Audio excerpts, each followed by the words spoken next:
Bonjour à tous, merci de nous suivre pour ce flash d'information. Le président de la République, son Excellence Alassane Ouattara, a quitté Abidjan hier vendredi 1er novembre 2024 pour un séjour en France. Le président de la République, Alassane Ouattara, est accompagné de la première dame, Dominique Ouattara. Notons que le vice-président de la République, Thiemo Kome-Liekone, et le premier ministre Robert Begré-Mandé étaient présents à l'aéroport Félix Houphouët-Boigny d'Abidjan pour l'accompagner.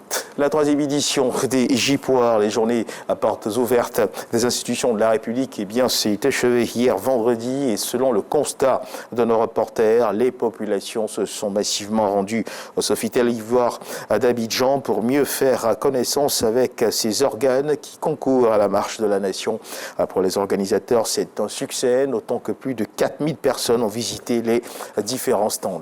Sur 257 notaires identifiés en Côte d'Ivoire, 174 ont ouvert leur compte dans les livres de la Caisse de dépôt et de consignation. Seulement 60 d'entre eux effectuent des opérations financières sur ces comptes, conformément à la réglementation. La Caisse a reversé lundi dernier à Abidjan 103 millions à ses 60 notaires correspondant aux intérêts générés sur leurs opérations financières. Le reportage est signé Lanciné Bakayoko.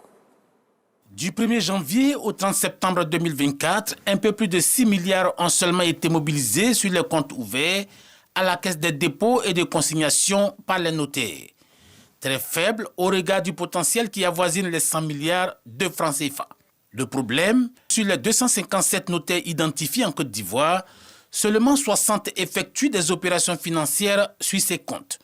Le solde des comptes de ces notaires au 30 septembre 2024 est de 3,9 milliards. Les 103 millions reversés aux notaires correspondent aux intérêts de ces opérations financières.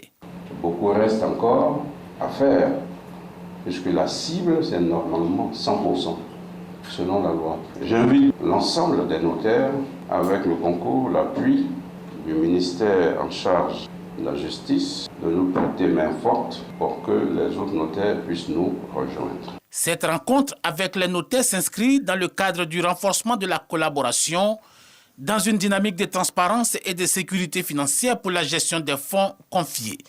Le modèle économique et financier des caisses de dépôt et consignation offre une capacité de projection à long terme.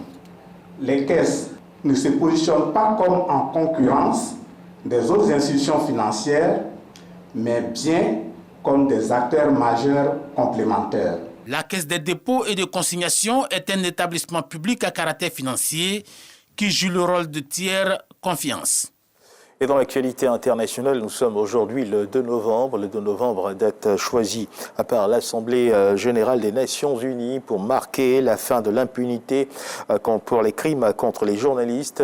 Une date choisie en mémoire des journalistes de RFI, Radio France Internationale, Ghislaine Dupont et Claude Verlon, assassinés le 2 novembre 2013 au Mali. D'autant qu'au Mali comme au Burkina, des cas d'agression, d'enlèvement et de disparition de journalistes sont toujours recensés. Et puis toujours dans l'actualité internationale, on part cette fois-ci d'inondations en Espagne. La solidarité s'organise pour approvisionner et nettoyer. Dans la région de Valence, la solidarité s'organise donc pour tenter de répondre aux besoins des habitants sinistrés par les inondations. Ces inondations qualifiées d'historiques, d'autant que hier, vendredi 1er novembre, jour férié pour la Toussaint, de nombreux habitants de Valence se sont rendus dans les villes affectées pour aider à dégager les rues et les maisons, tandis que la Banque alimentaire, elle, s'organise pour venir en aide aux populations sinistrées. On termine ce tour de l'actualité internationale avec les États-Unis. Les États-Unis, où c'est le dernier week-end avant l'élection présidentielle, les deux candidats multiplient les déplacements dans les États clés. Des élections loin de se dérouler sous tension, notamment autour d'accusations de fraude électorale de la part des partisans de Donald Trump qui n'ont pas accepté la victoire de Joe Biden. Depuis 4 ans, les menaces à l'encontre d'assesseurs de responsables électoraux ont augmenté, faisant peser sur leurs épaules beaucoup de tensions. Nous y reviendrons assurément dans nos prochaines éditions. Merci de nous avoir suivis. On se retrouve à 13h pour le journal.